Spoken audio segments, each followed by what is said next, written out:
Hello everyone and welcome back to Joy's Creative Finger.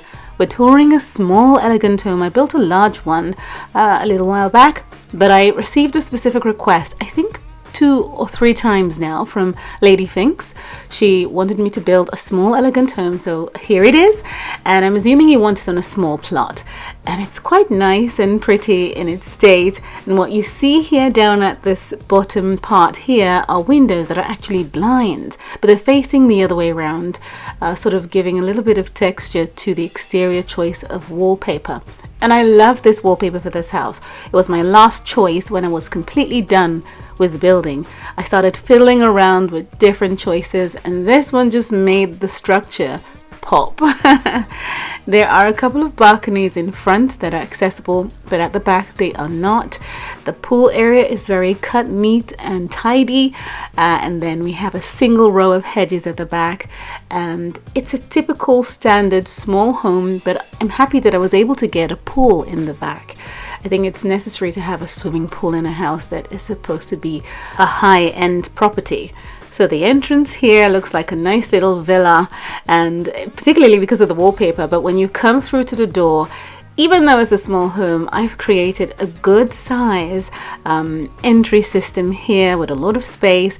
And guess who's just walked in and is the owner of this house? Lady Finks. Well, I don't know what you look like, but I'm sure you're a beautiful soul. And I've created a sim, and her name is Lady Finks. She has moved into this property recently, and I think it's adequate for her. I might develop a story around her, but anyway, this door leads into the restroom. It's the guest restroom, of course, and it's important when you walk into a house to have a restroom that's, quickly accessible.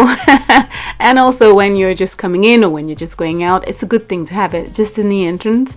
There's a little place to sit down in the corner here, combining these wall arts behind the chest of drawers. I think is beautiful, makes it warm and cozy. This is the dining room, and you can see that things are laid out asymmetrically. I've never really done that. I can't quite remember, but I'm typically one who places like the dining table right in the middle, the stairwell right in the middle, and things like that. But this layout is completely different, and I think it's nice and cozy.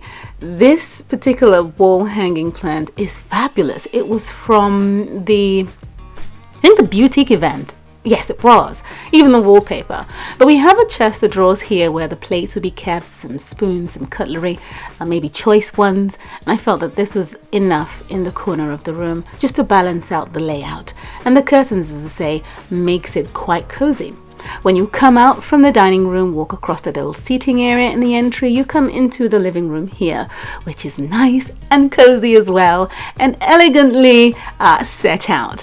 So I decided to have some bookshelves in here that are supposedly meant to stick to the wall. You can get a good view of the outside from this array of windows from wall to wall. Then we have an artwork behind the chairs. They work well with those chairs.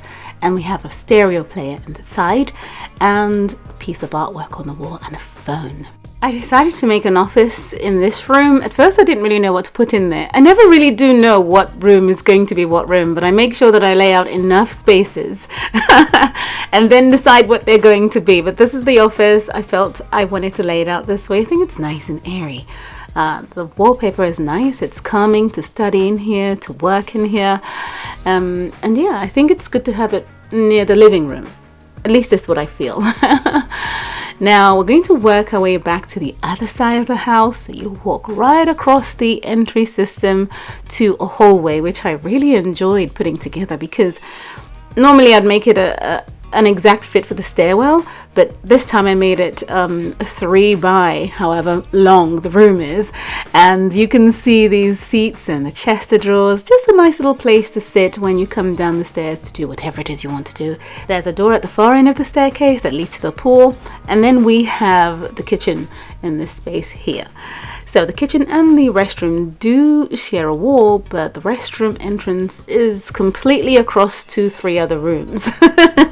And very pernickety when it comes to the distance of a toilet to a place where you eat or prepare food. But the kitchen is fully stocked, so you have everything you need and everything is accessible. And I thought I'd place a little stool in here because when I'm cooking anyway, I like to have a place to just sit down for a minute.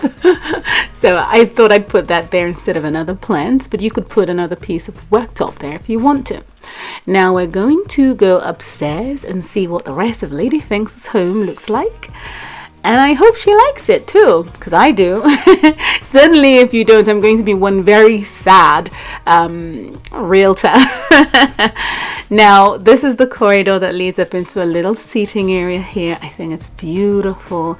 And one of the reasons why I go for white, especially when I'm building a small home, is because it makes the space look bigger than it really is. So this is what I've set out here to decorate the area, and there's a door that leads into a guest bedroom here. It's not an ensuite, and it doesn't actually have a wardrobe. You could take away one of the side tables and place a single wardrobe of clothes in there. But yeah, this is the master bedroom for Lady Finks. It's a nice sort of long layout. We've got a curved couch in the middle there. Well, at the far end, not the middle. And then you have this angle of different wallpapering at the back of the bed and to the side where the window is. And I thought I'd put out some green flowers and then have hanging lights instead. And yeah, I just like the combination of the two different shades of green in there instead of your typical pinks, which I usually go for. This is Lady Finks' bathroom, and it also has a closet space right on the side. So in this build, I have your closet sort of further in from the bathroom, and I have seen a build like this before in real life. And I thought, but why? But that's just the way it was laid out, and I thought I could do that. But if you don't like this idea, then of course you can put a door into the closet space instead, and then a connecting one to the bathroom, which I've done many times before. But I think this is a great layout for Lady Finks. Right, so there is an access way out to the balcony in front. I thought I'd put a door straight out from Lady Finks' bedroom to the balcony, but I then changed my mind and thought, why not have the access way to the balcony through this room? So I made use of that 1x2 room, and it's not useless, you know, because it had a lot to do with the shape of the house. I always like to make use of these spaces so they're not just useless. I mean, it's only the 1x1 rooms that you could do nothing with, and I have the same access way out over here, but this is the bathroom that faces that balcony, and it's the family bathroom, and that's where the occupant of the guest room would definitely, you know, come in to get cleaned up and relieved. And it's a nice long bathroom. You can replace one of those cabinets with a washing machine, but this is the way out to the balcony on this side of the house. But thinking about it now, I would have thought that it would be nice to have a door lead out from the master bedroom to that balcony, just to make it more of a master suite. Well, it's entirely up to you and those of you who would recreate the house to do whatever you want to do with it. Here is the layout. It's really cute, this house. I just really enjoy building, and because when I do, things just fall into place, and then suddenly there's a new house that I've never seen before, I've never gone into, and I love where everything is, and I hope you like it too. And for a live build, let's think. I have a lot of live builds coming out, so just stay tuned and let me know in the comments below what you would like to see built, and I'll see what I can do. Take care, and I'll see you again soon. Bye.